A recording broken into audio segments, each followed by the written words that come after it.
Kisah Rasulullah, bagian 5, bernazar. Abdul Muthalib bernazar, kalau saja aku mempunyai 10 anak laki-laki, kemudian setelah semuanya dewasa, aku tidak memperoleh anak lagi seperti ketika sedang menggali sumur Zam-Zam, maka salah seorang di antara 10 anak itu akan kusembelih di Ka'bah sebagai kurban untuk Tuhan. Ternyata takdir memang menentukan demikian. Abdul Muthalib akhirnya mendapat 10 orang anak laki-laki. Setelah semua anak beranjak dewasa, ia tidak memperoleh anak. Dipanggilnya ke 10 orang anak itu, termasuk si bungsu Abdullah yang amat disayangi dan dicintainya. Aku pernah bernazar untuk menyembelih salah seorang di antara kalian jika Tuhan memberiku 10 orang anak laki-laki. Ke-10 anaknya terdiam. Mereka memahami persoalan itu. Mereka juga melihat kebingungan yang luar biasa di mata ayah mereka yang berkaca-kaca. Namun, aku tidak bisa menentukan siapa di antara kalian yang harus kusembelih. Oleh karena itu, aku berniat memanggil Jurukit untuk menentukannya. Di hadapan patung dewa tertinggi Ka'bah, Jurukit, atau nanak panah, meminta setiap anak menulis namanya masing-masing di atas kit.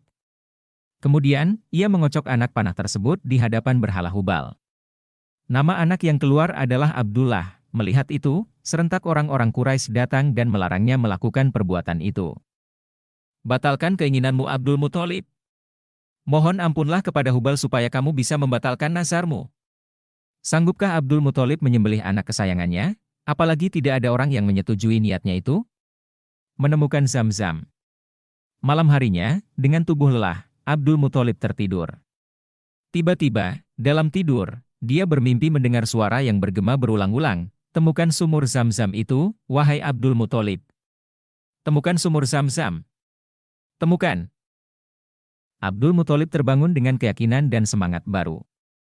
Esoknya, dia mengajak Harits menggali dan menggali lebih giat. Rasa heran orang-orang Quraisy yang melihatnya berubah menjadi tawa.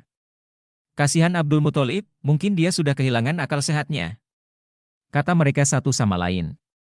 Suatu saat, ketika mereka sedang menggali di antara berhala Isaf dan Nailah, air membersit, "Air! Harits! Lihat, ada air!" Seru Abdul Muthalib saking kagetnya, "Ayo kita gali terus ayah! Ayo gali terus!" Ketika mereka menggali lebih dalam, tampaklah pedang-pedang dan pelana emas yang pernah ditaruh oleh Musas bin Amr dahulu. Melihat penemuan itu, orang-orang Quraisy datang berbondong-bondong, "Abdul Muthalib, mari kita berbagi air dan harta emas itu," pinta mereka. "Tidak. Tetapi, marilah kita mengadu nasib di antara aku dan kamu sekalian dengan permainan kit, anak panah.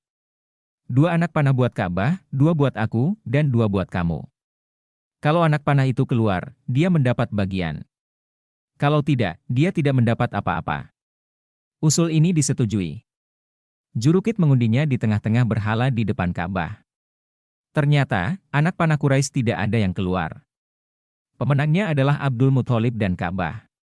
Oleh karena itu, Abdul Muthalib dapat meneruskan tugasnya mengurus air dan keperluan para tamu Mekah setelah sumur Zam-Zam memancar kembali. Mengingat beratnya tugas itu, Abdul Muthalib sangat ingin agar dia mempunyai banyak anak laki-laki yang dapat membantunya. Pedang dan pelana emas. Abdul Muthalib memasang pedang-pedang itu di pintu Ka'bah, sedangkan pelana-pelana emas ditaruh di dalam rumah suci itu sebagai perhiasan. Demikian episode kali ini.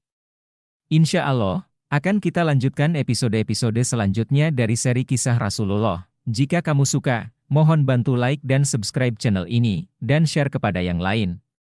Terima kasih.